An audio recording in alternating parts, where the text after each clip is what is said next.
With updates on contracts and more, this is Wrestling Rambles. My name is John, and you're watching the Wrestling Report.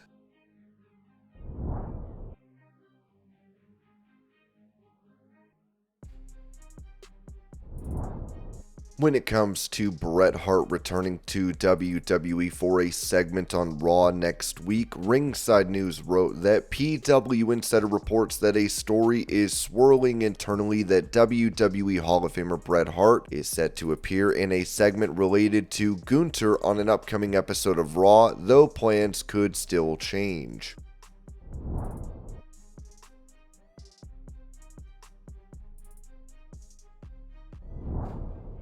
Revealing that TNA Wrestling tried to sign CM Punk following his departure from AEW, former president of the promotion Scott D'Amore told Talk Is Jericho, "It's documented. We made an offer to CM Punk. We made an offer to Will Ospreay. There's your budget. And then there's budget busters that there's revenue attached to this. Like, here's your budget that you're running with, your revenue envelope, and then on a senior level at the very top you go, okay, if we make this move, all this revenue model changes."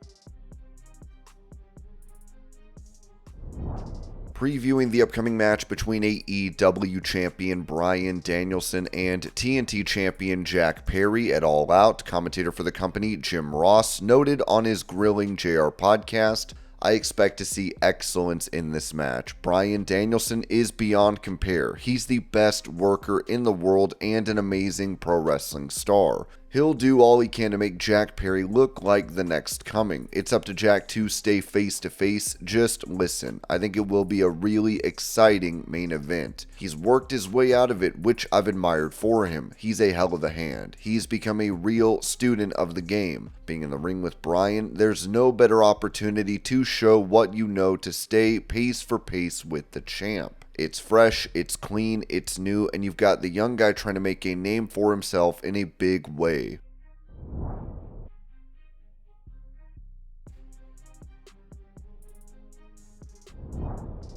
Talking about his creative direction in TNA and a possible return to WWE, Matt Hardy said this on his Extreme Life podcast. "We're both very, very happy. We're extremely happy with how TNA is going right now, and we're going to be continuing this for a while. We just actually talked about some creative stuff going on through the end of this year right now, so that's very exciting. We dig what we have. As far as going to WWE or going to AEW, I mean, it's a never say never scenario. In my world, in the extreme life of Matt Hardy, it's never say never. You never rule anything out. You never close any doors on anything. You just do your best. You keep your chin up. You keep moving forward, and you try and speak as honestly and as transparently as possible. So it's one of those things. If we ended up back at AEW to do something, yeah, we shouldn't be opposed to that, especially if it's something that sounded really, really good, that we were very intrigued by. Then, once again, with WWE, there's still been some ongoing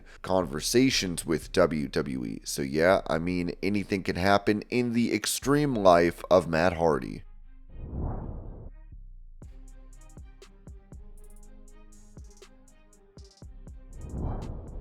Touching on his goals in pro wrestling, AEW's Daniel Garcia told Good Karma Wrestling, "Man, I mean, the goal that I've had for probably the past 2 years, it's really a goal that only one person can do, is I really want to be the person to retire Bryan Danielson. That's something that I really want to do. To me, that would mean more than any title, any accolade. I feel like that's the biggest notch in my belt that I could ever get, and that is my main focus, and that is my goal."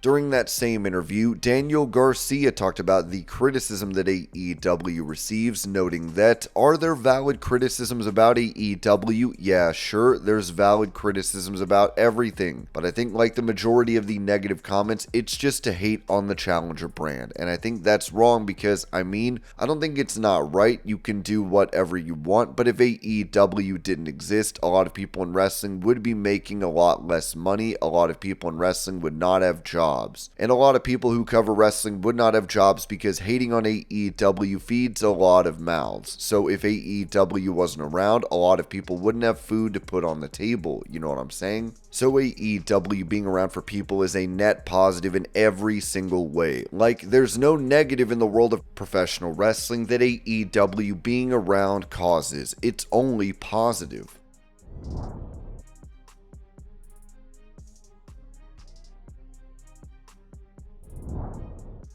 Asked if he feels like a top guy coming into AEW, former WWE star Ricochet told the Masked Man show, "The thing about Ricochet is the climb. I'm a big anime nerd. The Gokus. He didn't start out as the guy. He started out as little Goku. Naruto. All of these guys, they became the guy because of the story that built them up. Obviously, in some of these shows, for example, Dragon Ball Z, Goku got trained by Master Roshi. Do I want to come in and immediately be Master Roshi? Not necessarily. I like the build, the climb. I've always felt for some reason that I've always had to prove myself everywhere I go, and maybe that's what it is. Maybe I just feel like I gotta prove myself again, even though I feel like I've always proved myself over and over and over."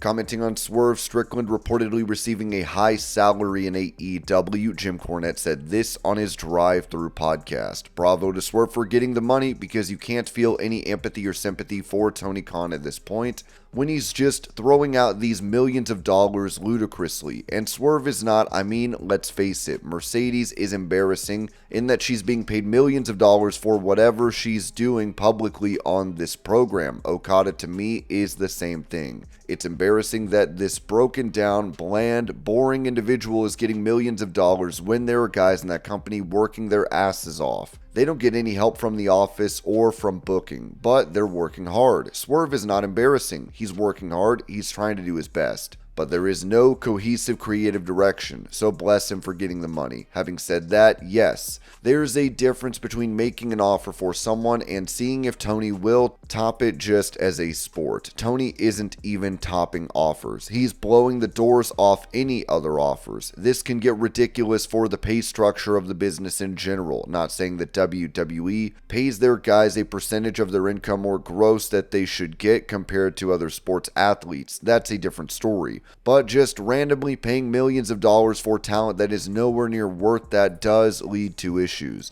Then you've got guys choosing whether to sign with this lunatic asylum for 5 years, get all this money, retire, and never work again, or whether they think they can make big money in this business for 15 years with WWE if they do it right. That's about the only reason not to just take this sucker's money. Swerve is better, more valuable, has more upside, and is younger, at least looks younger, than others, and is not anything like Mercedes. But does that mean that if Tony paid him $50 million, it would be worth it just because he's the best of the bunch? No. By any metric you can examine, Swerve Strickland has not added that much revenue to the company. And I'm not sure that anybody else on the roster would pass that scrutiny either. Tony, at this point, will give anyone who comes up for renewal more money to stay, just because he'll be embarrassed if he loses them, and I think a lot of them know that.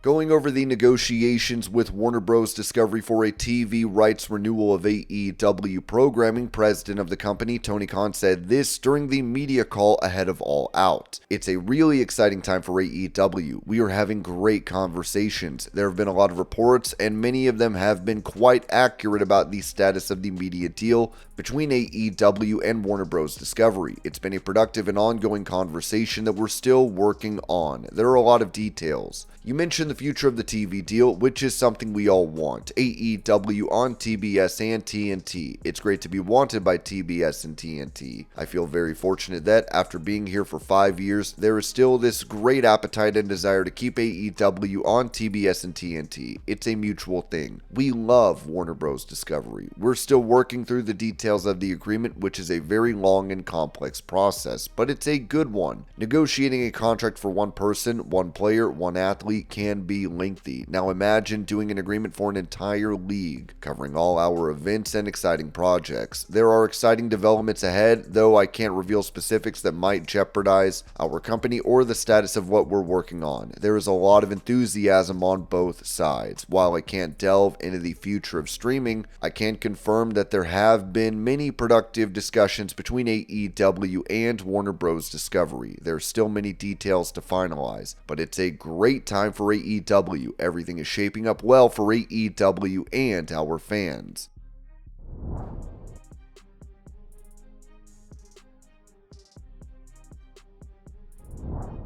Asked about the possibility of AEW becoming the second most profitable wrestling promotion in history, Tony Khan said this during that same media call. I think it is reasonable. Whether those cash flows happen overnight when the new deal kicks in, I can't say those things for sure yet. There is still a lot to be figured out. I do think the die is cast that AEW is going to be the second most profitable wrestling company at this point of all time, which is very impressive for a promotion that is just over 5 years old and has been on television for less than 5 years. It's amazing how quickly we've expanded. The expansion of the television product going from 2 hours a week to 5 hours a week. Being very excited about what the future holds in our media deal. It's a really great time for the company, as getting into the semantics and mechanics of the accounting, and now we're counting all the dollars. I'm not sure exactly how much money WCW made in 1998, nor am I honestly sure how much Jim Crockett was making in 1986, but over the duration of this deal, I expect over this multi-year period that we're about to enter into that we will be the second most profitable wrestling company in the history of the wrestling business. It's a really exciting thing, and it's also only the beginning. It's the beginning of a really long journey. It's been a long journey, but it's still early in the long journey. We're really building for the future.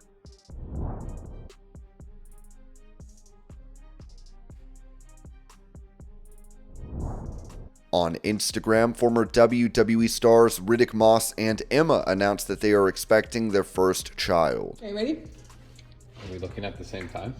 It's right there. Are we looking at the same time? Okay, go. It is! I knew it!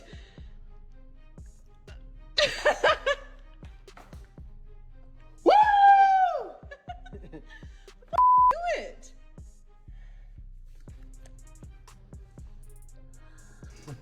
I'm like shaking. Do you believe it?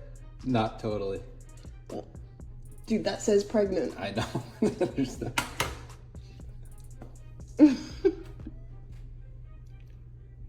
What have we done?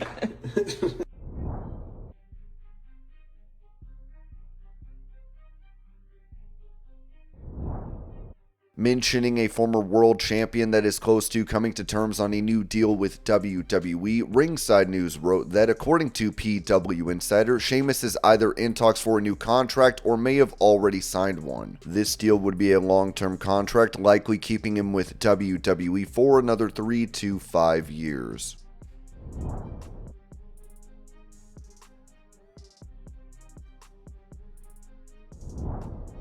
Recalling the worst moment of his WWE career, where he sang with Tyson Fury following his loss to Roman Reigns at Clash at the Castle in 2022, Drew McIntyre told Chris Van Vliet, "You look at certain moments, and in the moment when you're living them, you're like, this is ridiculous, we should have found a way out of this. Austin Theory could have cashed in, and I could have pinned him, because we had to protect the bloodline and Roman at that time. So it's the top story in the company, the top character. Thing with Tyson Fury, that was stupid. There's no excuse for that. That's the worst moment in my entire career. I figured we're off the air. That's when I started doing an Oasis bit and singing. Just got the crowd going, and I was like, this sucks, but we're off the air. Then I found out we were still on the air, and it was a whole thing."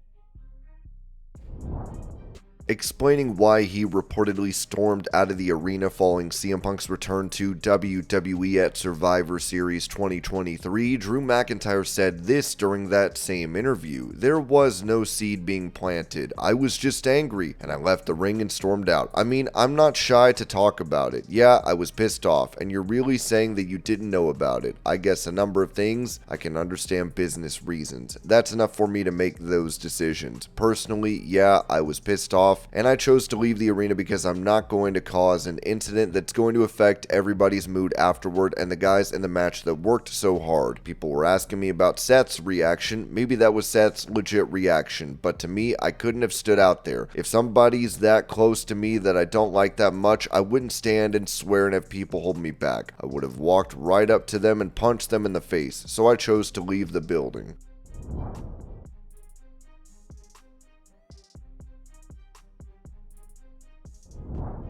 For a recap and an update on the lawsuit against WWE, Vince McMahon and John Laurinaitis, Ringside News wrote that Janelle Grant had been pursuing records from Dr. Carlin Colker, a wellness doctor tied to her case. A judge ruled in Grant's favor, allowing her to access the documents, and Dr. Colker denied any misconduct related to his treatment of Grant. In response, Grant challenged Colker's attempt to dismiss her request for evidence by filing a motion to strike his petition. Dr. Colker has since withdrawn his petition entirely. In light of this, Grant's attorney, Ann Callis, issued a statement criticizing Colker's legal actions. Janelle Grant had previously submitted a petition to obtain records from Dr. Carlin Colker and his clinic, Peak Wellness Inc., alleging that in November 2019 she received undisclosed treatments, including pills and IV fusions, under Vince McMahon's direction. When she questioned the substances, Dr. Colker allegedly challenged her trust in him. In response, Dr. Colker filed a complaint against Grant, denying her claims and labeling them as part of a smear campaign. He argues that these allegations have severely damaged his reputation, estimating the financial harm at tens of millions of dollars. Colker seeks documentation to refute Grant's claims and wishes to depose her. Grant responded by filing a motion in Connecticut Superior Court to strike Colker's complaint and dismiss his bill of discovery. She also seeks statutory sanctions, costs, and attorney fees against Colker and Peak Wellness.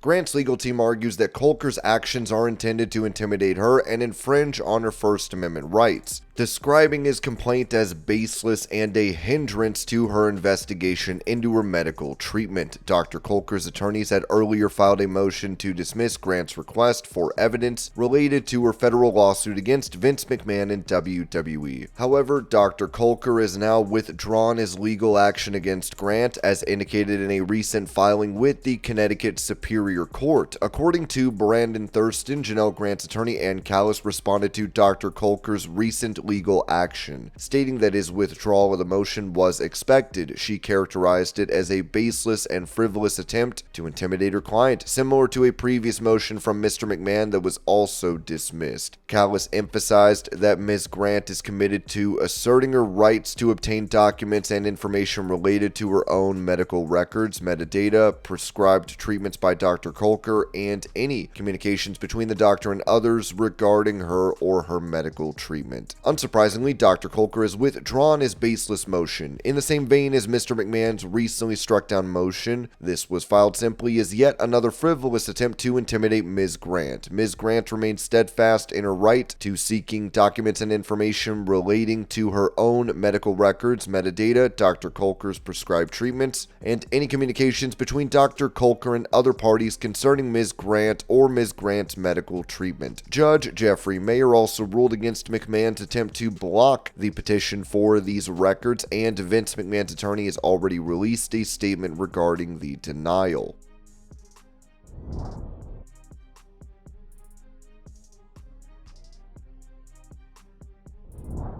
When it comes to a star signing a new WWE deal, Ringside News wrote that Fightful Select's Sean Ross Sapp has confirmed that former WWE Women's Tag Team Champion and NXT Champion Shayna Baszler has re-signed with WWE. According to the report, Baszler's deal was nearing its expiration this year, but the company and the 44-year-old star came to terms on a new multi-year contract. While the exact length of Baszler's new deal remains unclear, sources within WWE WWE indicated that the agreement came together recently. Baszler is currently part of the Pure Fusion Collective alongside Sonya Deville and Zoe Stark on WWE Raw, where the trio has been receiving a notable push. Baszler's background as a pioneer of women's MMA and a former UFC competitor makes her a unique asset in WWE. She first joined the company in 2017 and has been a mainstay ever since. When asked about her contributions to WWE, a longtime staff member praised Baszler's ego-free approach and noted how she has consistently been easy to work with. Additionally, a higher-up within WWE highlighted Baszler's efforts in helping newer talent behind the scenes, showcasing her influence beyond just her in-ring work.